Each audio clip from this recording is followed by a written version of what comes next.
Ladies and gentlemen, welcome back to WillCast, the podcast with the potentially most creative name in the world. Thank you for tuning in, subscribing, commenting, all that good stuff. I appreciate it as always. And speaking of commenting, today's viewer question is, what is your favorite animated show? Today, I am honored to be joined by Matthew Fryer, aka Tip Tot. How you doing, Matt? I'm good, thanks. Thanks for having me on. How are you doing? I'm doing pretty good. I'm excited to talk to you. Do you go by Matthew or Matt? Oh, just Matt. Just Nah, Matt. Matthew's far too posh. Okay, all right. So Matt, yeah, Matt, I believe I found your channel Tip Tot about 3 years ago so I've always had like this goal or more of like a dream to have my own animated show one day. And so about 3 years ago, I believe, I decided to start looking into how animation works and sort of the principles of animation. And that's when I found your channel. And I believe the first videos that I saw of yours was your tutorial series on Adobe Animate with the small little monster thing that bobs its Yeah, head and swallows a weird projectile of some that's a sort. classic. Yeah. That's a classic, yeah. And I realized rather quickly that I was, or you were rather, you're really good at teaching these things, which I really appreciated. And that's when I kind of started to watch more of you. And I'm kind of wondering right off the bat what I wanted to know is, have you always been fascinated and interested in animation and art? Oh yeah, absolutely. So it all got started probably a lot like a lot of 90s kids actually, with the birth and sudden flourishing of Newgrounds in the early 90s. Obviously, guys like Cluade and Egoraptor and people like that, this kind of boom of web animators because of programs like Flash, Macromedia Flash it was called back then, and things like that, just opening up the possibility of animation to any kid with a computer, essentially. And that's what really sort of birthed my love of animation. But obviously as a kid as well, I grew up watching, Ren and Stimpy, Fairly Odd Parents, shows like that. And I was always fascinated by how these things were made and the amount of time and effort it took to make them, especially things like revolutionary things like Looney Tunes, and shows like that, which would just change the way people animated forever, moving away from this kind of Disney trying to achieve perfection and realism towards proper cartoons, defying reality as opposed to adhering to it. So that and the online web-based stuff, particularly Yotam Peril and Egoraptor, are really where I got started in the world of animation. But I didn't take it seriously as a creator until a good few years after that. Like every kid with a computer, I'd just mess around in Flash and make stick fight animations, Yeah. and all this sort of stuff. But it wasn't until I created Tip Tot really that I started to take animation seriously as a potential way to make money and be a job. And when did you start your YouTube channel? So it was July the 1st in 2016. Okay. So So quite a it's specific date. it's actually fairly recent then. It's like you hear about Yeah, these so it's YouTubers who go for 6 like years 10 old. years. Yeah, 6 years, yeah. Okay, that's interesting. So I was obviously a consumer of YouTube before that, especially the education side of it. But I never really dabbled in creating until Tip Tot. And it actually started as a way to basically be a reference for myself, because I'm not only an animator, I'm mostly a freelance designer. Okay. And animation was always a passion, but never quite a job, until recently, of course. So I used it as a reference material. I'd forget how to do things, so I'd record myself doing it and put it up on YouTube to remind myself how to do it. And I thought, well, if I'm going to do that, I might as well go the whole hog and give this thing a go. So it was on July the 1st, 2016, that I uploaded my first video. And it's been a steadily growing thing since then. I think education especially is difficult to grow quickly on YouTube unless you hit a very specific market. A great example is Ben Marriott, who's just exploded in the MoGraph community in the past couple of years because he's fantastically skilled, hits his exact market, and just grew so fast from there. Whereas TipTut covers a wide range of things from design through to animation, print design, motion graphics. So the audience is wider and therefore less continuously engaged, which of course YouTube Okay. punishes you for. Yeah, that is true. Yeah. But you are able to support yourself off of what you're doing now. Yeah, definitely. So it took a good few years. It was a side hustle for a while. I worked full time as an animator doing it as a sorry, excuse me, I'll say it again.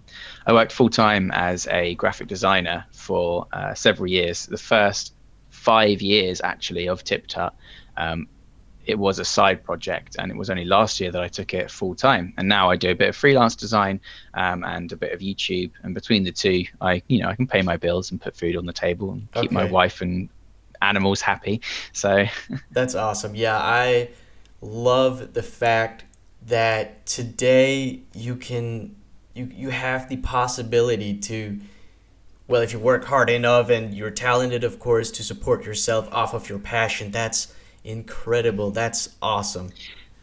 absolutely. I mean, YouTube wasn't a job when I was a kid, like people ask me, oh, did you always want to do this? And I'd say this wasn't a thing when I was No. younger. How You old don't are you? understand. I'm 30 or 29. So Okay. obviously YouTube existed, but it wasn't monetized when I was using it as a kid, and things like this. And if it was monetized, then certainly education content wasn't making a lot of money. In fact, animation was making a lot of money when I was a teen, until they changed to the algorithm-based YouTube system, Yeah. which kind of killed all the animators a few years ago, if you remember. Yeah. But yeah, it wasn't a kid. When I was a kid, I wanted to grow up and be a designer, an animator. I'd never imagined that I'd become a YouTube educator with a helping of animation thrown in.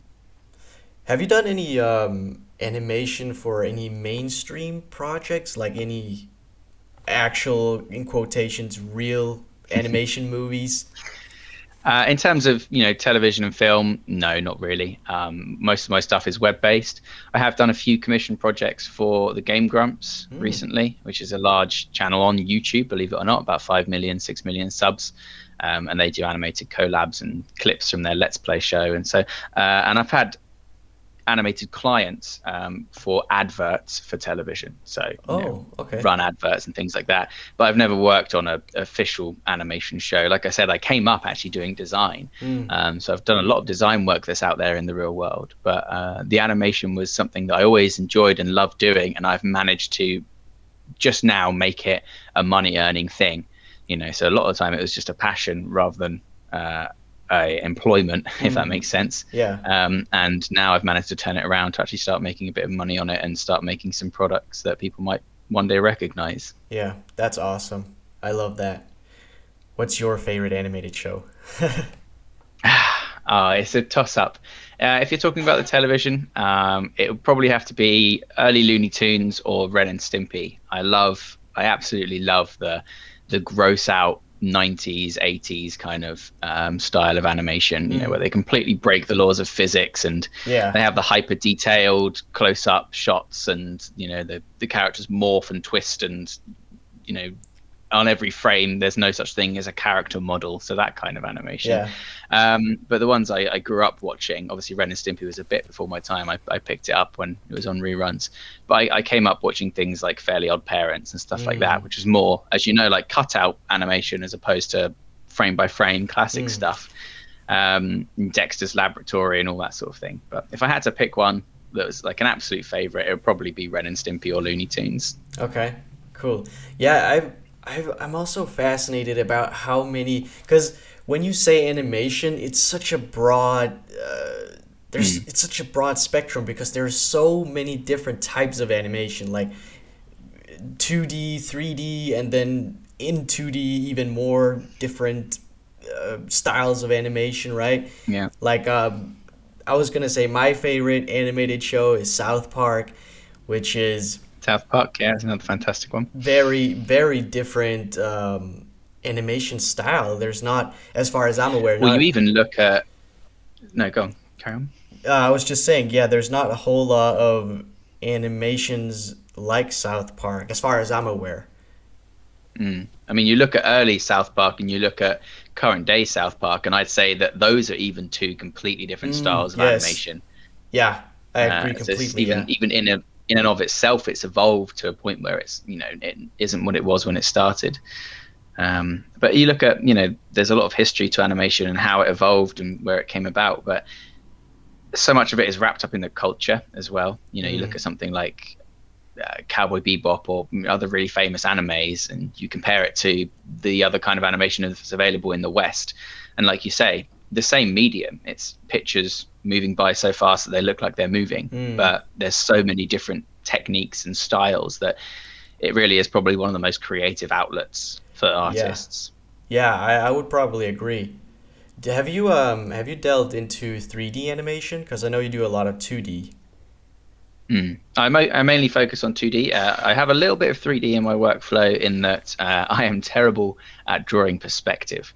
So Ah. a lot of the times, if I need to create a complicated background, I'll do some basic 3D modeling to get what is essentially the stage ready, and then I can draw on top of that in 2D. Like in any 2D software, Photoshop or Animate or something, and then you cheat your way to a proper perspective. That's In terms of smart though. 3D, character rigging, animating. Oh, thanks. Yeah, I didn't come up with the idea. I think I got it from Olaf Storm. You might have heard of a YouTube channel called Olaf Storm. He does incredible work in Cinema 4D and Photoshop for his animations. So check him out. That's another shout out there. But yeah, 3D rigging and character animation, things like that, never appealed to me as much because I always liked the art of drawing.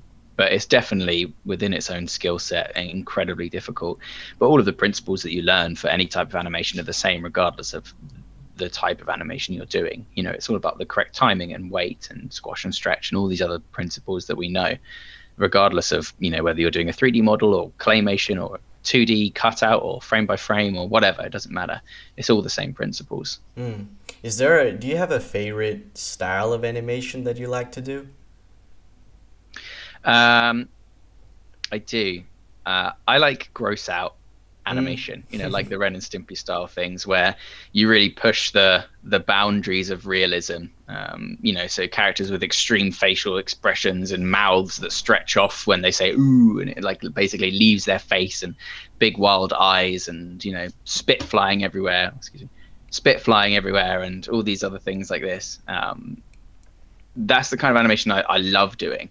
The animation I mostly do is a bit more reserved, obviously, because a lot of it's client work and things like that. But when I get to do something for myself or something for, the Game Grumps, they're so flexible in what you can do and what you can achieve with this kind of character model-less style of animation is fantastically. It allows you to express yourself basically completely in any way imaginable. Yeah. Yeah, yeah, that's another thing about animation, right? Like the possibilities of what you can do is much more endless than, for example, real life movies, right? Yeah, that's another Well, if thing. you can think it, you can animate it, right? Yeah, That's the that's beauty. right. That's right. Yeah, that's what fascinates me about animation as well. You can literally do whatever you want. It's I think great. a lot of my favorite types of animation are the types that lean into that philosophy. Don't I can't remember who it was that said it. It was probably one of the famous Looney Tunes guys or something. But it was with animation, don't do what life can do what life can't do. Ah, that's interesting. That's a good quote. You know, I'll try and remember who said it. Maybe I'll look it up afterwards. But I don't want to misquote somebody. No. Yeah, that's a good quote though. So, can you walk me through, like, what process do you go through when making an animation? Because obviously it's a long process. Oh yes, there are no shortcuts, none that work anyway. So yeah, it's kind of a multi-stage process, isn't it? If we take, a client project versus a personal project.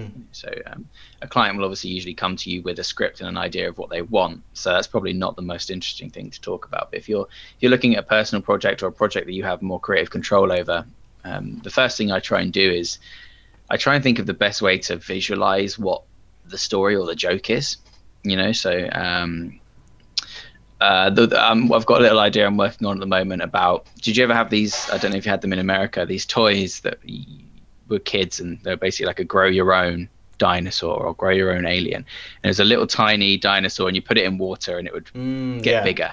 Yeah. Right. Well, I'm not So from I've got this America, idea. but we do have him here. Oh, sorry. Yeah. Yeah. Where are you from? I'm from Denmark. Oh, nice. Sorry, I can't. I'm No, terrible it's with good. accents. It's good. It's good. I'll read you that then. I Yep. don't know if you've had them in Denmark, but in the UK we had these Yeah, grow we had your them own too. dinosaur kits. Yeah. Where you take a tiny dinosaur and you chuck it in some water and it would grow, right? yeah. So I've got this idea of a kid. He's playing in the bath. He pops the grow your own dinosaur in the bath water, and it explodes to the size of a real life dinosaur, and it smashes out of his house, right? So that's the idea that I've got for a stupid little 10-15 second animation. Okay. So what I'd usually do is I'd put together like a base storyboard, thinking about the key elements. Well, what are technically the keys of the story, right? What visuals are going to tell the story? Well, we need a kid in the bath. We need a close up of the toy to show what it is. We need it exploding. We need his house being destroyed. And then at the end, maybe we have the kid riding the dinosaur, right? That's cool. So I'll put together like a storyboard that puts those key shots into perspective. And then I'll use those to get the timing down. So I'll say, all right, how long is it actually going to take me to tell this story? You know, I might need a few seconds for here, a few seconds for that. Maybe when the dinosaur is about to fall into the water, we go into slow-mo and it's like, and it's fading like dramatically through the shot. So that might be 10 seconds, but it's not actually a lot of animation. So I try and get down, what shots I think I'm going to need, how long I think it's going to take me, whether or not I can be bothered to do it by the time I'm halfway through the project, and I'll put down like a base storyboard from that. And then from there, it's a really simple process of going out and finding the right sound effects and recording the voiceover and putting together essentially like a rough animatic. But for myself, for my own projects, I prefer to just dive right in from there. My animatics are pretty terrible because I don't have anyone to answer to, right? Like except for myself. On a client's project, I would definitely make sure that my animatic was really solid before I started, So none of the detailed animation is there, but it gets the broad strokes down and the timing right so that you and the client can tweak it without sinking too much bloody work into the thing. Okay. And then once that's all down, I usually then just take it shot by shot. I'll divide up the project into a bunch of different shots and go from there. And obviously at some point there's a stage where you do a little bit of character design and you do a little bit of background work and things like that. Again, for a personal project, I like to keep it loose and fun because I can do it on my live streams with my fans and you can have a bit of back and forth. And for a client project, obviously you try and make it what the client wants. So somewhere between the animatic and actually beginning the animation, I'll sit down and I'll really tie down my character from different angles and shots and expressions so that I've got a reference sheet so that when I come across a difficult shot that I don't know how to animate, I can go back to my reference sheet and go, okay, well, I decided I liked it like this when he's screaming or this when he's jumping or whatever, right?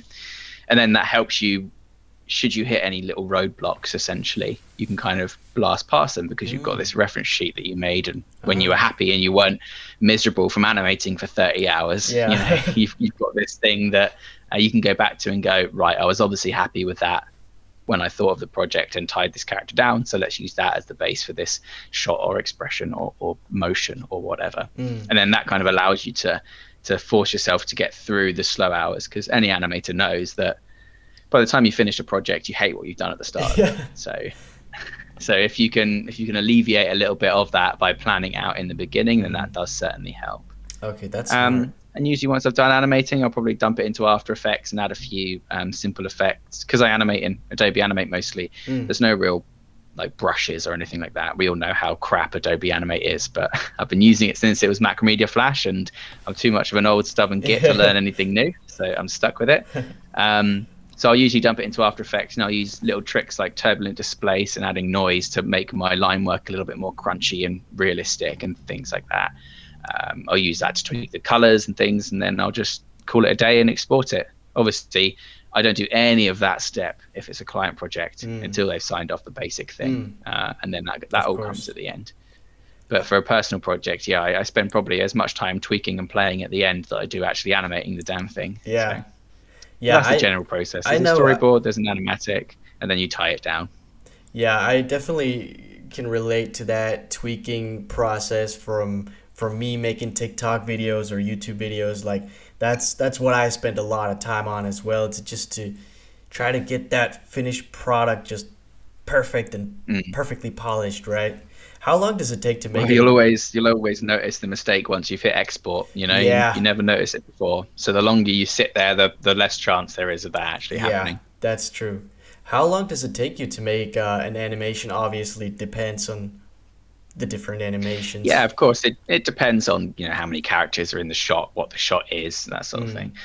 Um, on average, I say I probably punish myself more than I should by pretty much refusing to do tweens. Oh, yeah, I've Like noticed that classic actually. tweens or motion tweens, because I just generally don't like the way they look. For Okay. certain frames, if I just need a little bit of bounce on the character, or if I'm running short on time, or if the pose just needs to settle a little bit, then I'll take my drawing and I'll just do like a little skew or something so I can settle him into it. Mm. But firstly, I just love drawing and I love frame by frame. I think there's nothing that can replace it or match it. But thirdly, I'm not actually a good artist when it comes to drawing, because I came up doing graphic design. I find it really hard to draw stuff, right? With correct perspective and blah, blah, blah. So anytime that I am drawing, I'm learning to be a better artist. So the more drawing I do and the less cheating I do, the better I'm going to be next time. So this is what I tell myself when I'm Okay. struggling.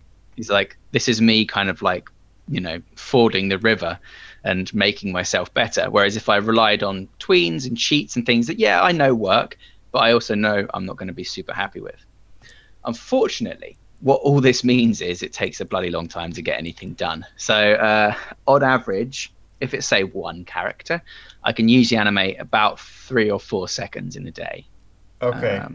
And that's if it's like a complicated bit of lip sync, I could get 3 or 4 seconds done. If it's like a pretty simple motion, just a character gesturing or, something simple like that, I can get loads more done, 8 or 9 seconds in a day's work. I live stream every Friday for about 2 hours, and whilst I'm chatting with my fans and all that sort of stuff, I usually get about 2 or 3 seconds done. Okay. So it really depends on the concept, Yeah. on the context. But unfortunately, frame by frame is slow, and I don't like the way tweens look. So No. I do For mostly for frame the by people frame. for the people who don't know, can you explain frame by frame versus tweening? Yeah, sure. So like a brief concept would be, if you think about pretty much any Disney film or any Looney Tunes animation, frame by frame would be you draw the first picture and then you draw, well, technically I can get into all the details if you want to talk about pose to pose or straight ahead, frame by frame. But essentially what it is if you have a second of footage, then you have drawn 12 pictures to fill that second of footage. The character moves through 12 different poses to get from point A to point B, and you have to draw each of those 12 poses. Whereas with tweening, you can draw the first pose and the second pose, and then you can tell the computer to do its best to figure out what goes in between them, hence why it's called tweening, right? In between. For simple stuff, this works fine. For any kind of complicated movement, it's just not going to work. But if you have like the cutout style of animation, where you're not drawing something new every frame, but you've cut your character into little pieces and you're moving those pieces around, like you see in a lot of shows these days. Like, what's a good example?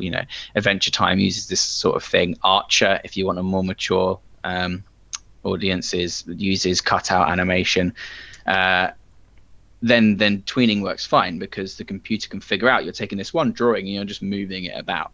But to me, you lose a lot of the magic that makes animation real, makes it feel so unique when you use tweening. And whereas if you use frame by frame, yeah, you hate yourself by the end of it because you've tried to draw this hand 50 times and you haven't gotten it right. But when you do, what a Yeah, feeling, I can imagine. Yeah. Do you ever get burnt out from animation? Because it's.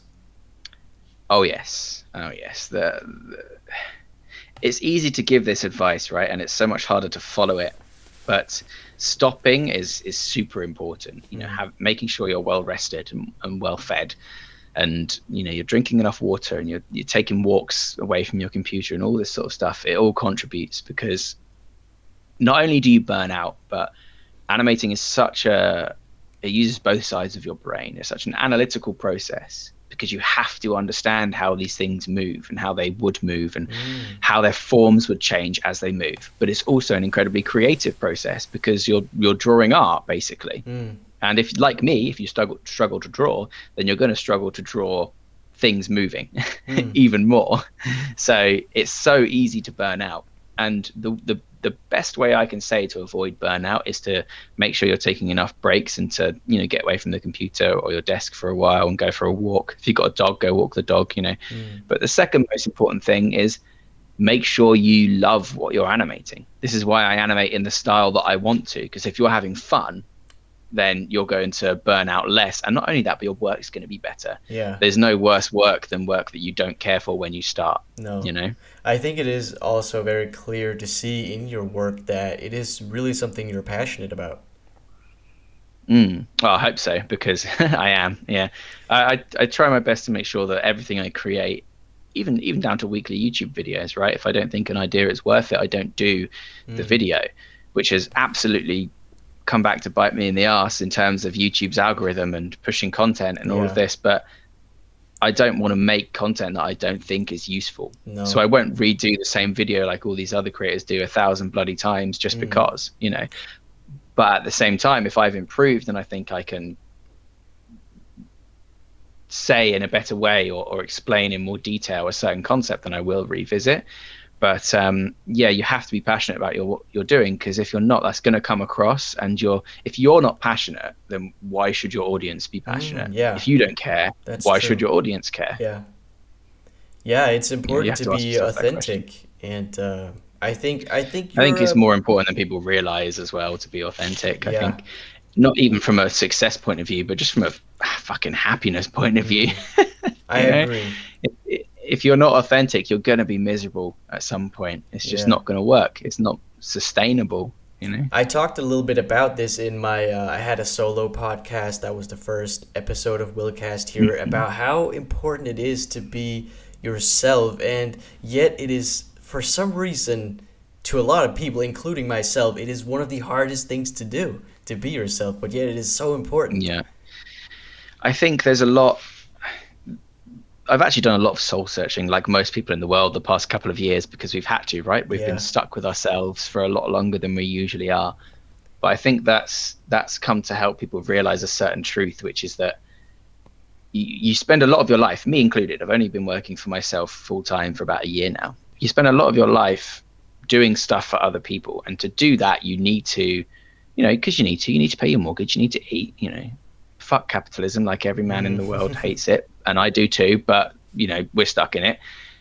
So like, you need to be a certain type of person, you need to pretend to be a certain type of person in order to fulfill the role that somebody else wants of you. You know, like I used to work at BHS, which is like a cafe, you know, when I was younger in England, run by one of the most evil men imaginable, Philip Green. I don't know. And I hated it, right?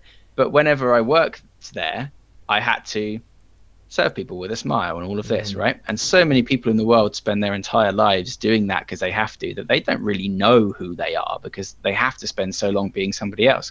And that's what I had to do for a long time as well, you know, pretending I was excited about work that I wasn't excited about, you know, forcing myself to go into an office when I didn't want to see other people. And that's the least of it. I've had a pretty cushy life compared to some people's, you know, horrible experiences, but that's what it comes down to. You're not allowed to be yourself because most of the time being yourself isn't profitable to somebody else. What people have realized in the last couple of years is that, you know, now there is a little bit of a chance to be yourself more. There is a little bit of a chance to be more authentic and more genuine. And I think hopefully what that means is the world kind of has to respond to that a little bit and reward that kind of behavior a bit more.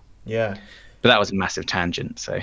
No, it's good. I think the far majority of people in this world hate their jobs because of that fact. Which is terrible, right? Yeah.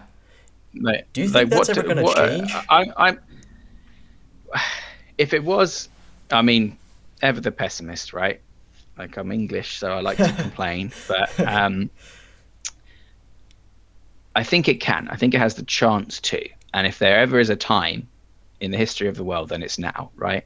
You know, technology has advanced to a point now where you can do pretty much any job from anywhere Yeah. And the only reason that you don't is that the people that are in charge and own all of the companies at the moment are from the previous generation, where this ideology of bums on seats and be seen to be working is this idea of quality, which is, of course, not the case. Um, but as we transition away from that generation being the driving force in the workplace, I think there is this opportunity for the workplace in general worldwide to become a bit more genuine, especially if you're talking about like, white collar office scenarios and things like that. Obviously, if you're building cars or whatever, then you can't do that from home. You got to do that in the warehouse, right? But from like the creative industry and all this sort of thing, there is the chance to be a lot more flexible. But with that also comes the downside of this idea that the work-life balance is going to shift. If you're working from home, then your home is your office, and you need to learn how to separate your work from your home, because otherwise your boss will be calling you because, it's 8 o'clock, but you're at home and you haven't traveled today, so whatever, you can do a bit of extra and this and the other. So there is definitely the chance for people to. There's a lot more work out there, and there's a lot more flexibility in the work that is available in terms of, positioning of work, remotely or in the office, or type of work, because there's all these new fields being developed daily. Like we said, 5 years ago, YouTuber, was like a new job that nobody understood, and now kids are growing up and saying, "What do you want to be when you grow up?" And you say, "I want to be a YouTuber." So imagine what it's going to be like in another 5 years. So we're at the cusp of like a revolution. If only we could just take hold of it, That's if that true. makes sense. Yeah. Yeah, that's really interesting. Have you heard, this is slightly off topic, but have you heard that Facebook changed their name to Meta? Yes, the parent company. Yeah, Yeah, I imagine that was mainly a marketing uh, trick to try and get a bit better brand perception, it could But be. there's this idea of they're evolving into this virtual workspace, Yeah, this virtual world, where both socializing and work and play is all done through a singular platform, which is such a dangerous concept, first of it all. really is. Yeah. But also definitely the way the world's going to be going. Personally, I don't think virtual reality is going to take hold as much as augmented reality is going to take hold. This purely because, like from a logistical standpoint, right? Like people will say, yeah, we're going to get cybernetic arms and stuff like that, and it's going to be like cyberpunk, and it's going to be awesome. And the reality of it is, you'll buy your Apple cybernetic arm, and it won't interface with your Windows Yeah. PC, and the firmware will be broken, and you'll have to plug a USB in to update the firmware on your Yeah. robo hand, and all this crap, right? So like I think augmented reality is going to develop a lot faster and more sustainably than virtual reality or integrated tech or anything like this is going to. But it's definitely something you have to consider, because where's the future of design, where's the future of animation, where's the future of film if everything's virtual? If you're going to a virtual cinema, or you're going to a virtual art gallery, or even just a virtual place to hang out, Yeah. the skills that we have as designers and animators are going to have to adapt. Like it's like when computers came along and graphic designers spent 10 years figuring out what keyboard buttons to press to do certain things before they actually learn how to make beautiful designs on a computer. It's just the next step in wherever technology is going to take us. Yeah. And you either are unfortunately going to adapt to it, or you're not. But it's happened before, it'll happen again. Every time that somebody invents something new, the world changes and people get left behind, and some people get swept up in it. Yeah, it's super fascinating. I've always thought that, like, with virtual reality, I think with podcast, it's going to be like people are actually going to join in on the conversation, even though it may be pre-recorded somehow. Mm. Well, this idea of interactivity is so key to the way people consume media these days. Even if you just look at Twitch and things like this, right? Even look at me on YouTube. I release a video and people comment below it, and I can respond to them, helping them out with their issues. That wasn't possible when we first started teaching, So now it's going to be I'll record a video and I can release it as a premiere, which is now a live stream video, and I can chat to people. It'll be like that, but in a virtual reality, and we'll all have avatars that we can interact with and just sort of engage on that more personal level. That's the way I see it going. Whether or not I'm going to be a fan of that by the time it happens, because I'll be a grumpy old man, I don't know. But who Do, knows where the world will go. do you have any thoughts on NFTs? I mean, I was actually kind of thinking about this because there are also like NFT animations. Yeah, I don't think I'm a fan of No? NFTs in general, if I'm perfectly honest. I mean, putting aside the environmental issues, because there's so many things killing the world, why are you going to highlight, one in particular? I think the very concept of an NFT aligns too much with the very concept of fine art, in my opinion, i.e., this idea of there is a network, a closed network of incredibly rich people that determine what is and isn't art. So I'm a very rich man that owns a business, and I don't want to pay my taxes, so I'm going to commission an artist to make a painting for me, and I'll take that painting to my art review friend, and he'll say it's worth 6 million quid, and I go, oh, I'll donate that painting to a museum, and I can write off 6 million quid from my taxes. Now you're telling me that the guy that painted that painting and the guy that is on the street painting his paintings cared equally about their art, but one was better and one was worse. And this idea of NFTs where you own the official copy of a digital thing, it's like, but you don't. You're buying the certificate so that you can fund somebody's Bitcoin wallet so that they can avoid paying more taxes. But that's not all of it. No. I'm a very cynical person when it comes to this kind of tech, though. I could be completely wrong, and if I am, and it blows up and it becomes a legitimate way for artists to, monetize and gain a livelihood from their artwork, then that's fantastic. I'm all for it. But what I've seen at the moment doesn't support that so much, because people are stealing artwork, putting it on an NFT platform and claiming it's theirs. That's true. So if you can't even stop that from happening, how can you say that there is a license that says this is the official version of this artwork? You can't even stop pirated artwork getting onto your platforms, Like I said, I'm all for new ideas. I just like to see a little bit of experience before I dive in myself. Yeah. I had a guy called The Stoned Being on the podcast, who's a smaller NFT creator, and we talked a little bit about this copyright issue with NFTs, because what can you do like with about any emerging tech, there's going to be teething issues, right? But from my point of view, I don't see how it can be solved. You can't. No, I can that's post it. something. I can post something onto my Instagram and I own it, right? Well, I don't. First of all, Facebook owns it, or Meta now, I suppose, owns it. But even if I license that straight away as an NFT, then somebody else can screenshot it and pop it up on another NFT store and say this is the original, and it might filter through the security checks that they've got and things like that. Now, is this a reason not to support NFTs and not to, just to immediately go, nah, they're no good? Of course not. No, they might be fantastic, and hopefully if it means that, like I said, more artists can make a living off their artwork, then that's fantastic. But myself personally, I'm not willing to get involved until some of these teething issues are worked out, and probably by the time that's happened, the boat will have sailed and I'll have missed it. I personally think. But hey, are these people that can stay. keep up? Great for them. You think they're here to stay? I think they're here to stay, because also with what we just talked about, virtual reality, I think NFTs are going to be, because they're not just art pieces. They're also, you see them in video games as well. They're items in video games as well, and in virtual reality, they'll be the same as a hat that I have on my head right now. There'll be literal. It's all about social standing, right? Like you see a guy in Apex who's got a cool skin. For him it was worth paying that money for a cool skin. Yeah. And now it'll be, well, this is an NFT certified virtual reality hat that I'm wearing, like you say.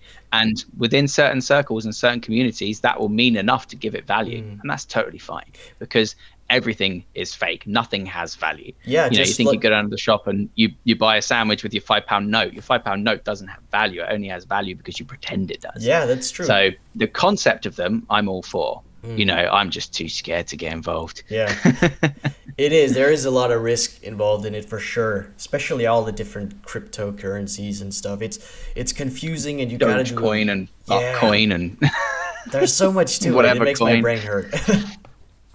Yeah, I mean, I'll be the first to admit that I am not particularly au fait in the world of NFTs and Bitcoin and things like that, and perhaps that's where my opinion stems from. I'm not one to say that I know everything. I am ignorant on a lot of things, and that's fine. You can't know everything all the time. But hey, if people can make a living off of it, and for most people it works, then great. No system in the world is perfect. There's always going to be people that are going to game any system, like the fine art industry. I don't think any of the artists in the fine art industry willingly participate in this tax evasion scheme that the hyper rich have, but the hyper rich take advantage of it in order to avoid their taxes. Does that mean people should stop making art? Of course not. So it's one of these things, isn't it? Someone's always going to be able to take advantage, and if 90% of the time people can benefit from it, great. Yeah, it's a tricky world, Matt. The more the merrier. It definitely is. It definitely is, and I'm already slowing down, so I'm not sure how long I'll be able to keep up. All right, Matt. I think I'll just keep making stupid animations and leave it at that. I think your animations are great, and I really appreciate you coming on here. I had a blast talking to you. Yeah, absolutely. I had a great time. All right, for the listeners out there, thank you for listening, subscribing, and commenting, all that good stuff. Again, today's viewer question is, what is your favorite animated show? And before we leave, Matt, do you have anything you want to plug? Yeah, sure. You can subscribe to me on YouTube. It's /TipTut, and on all the social medias, it's @TipTutZone. But also, I want to plug some of the other stuff that I've mentioned. If any younger viewers are listening, don't know what Ren and Stimpy or Looney Tunes is, or Olaf Storm, or Yotam Peril, or Ego Raptor, pop a comment in the comments below, and I'm sure some people will be able to link you to the right stuff. But all I want to say is just, if you're a creator, just keep creating. If you're a fan, keep supporting your creators, and all of us artists have got to stick together. So as much as I want to plug my stuff, we should all just celebrate each other as we're getting along in this mad world of NFTs and lockdowns. I love it. Thanks, Matt, for coming on once again, and thanks for the listeners. Anytime. My absolute pleasure. All right. Peace.